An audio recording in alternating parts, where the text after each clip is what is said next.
Minat saya datang bila saya darjah 3. Saya harus memilih CCA. As time goes by, saya jatuh cinta dengan bola sepak dan mahu meneruskan kejayaan di bola sepak. Cikgu saya di sekolah rendah memberikan kita peluang untuk menyertai trials untuk youth squad for the national team. Dan lama kelamaan, I slowly progress from under 14, under 16, under 19. Bila saya umur 17 tahun, saya join the national team Women's. Sudah lama saya tidak masuk pertandingan SEA Games kerana saya dulu ada injury.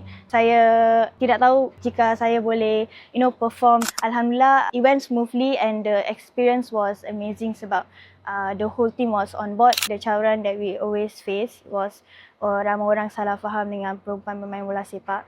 Tapi sekarang, as time goes by, I also notice that people who actually want to watch us play at the stadium, it's a very good thing that a lot are now seeing us as not seorang perempuan yang main bola saja, but also see us as professionally. Saya ada adik kecil perempuan, nama dia Natasha. Sekarang dia berada di Spain untuk scholarship UTR dan saya dapat bermain dengan dia dalam tim Singapura, and being able to play alongside her is a memorable thing for me.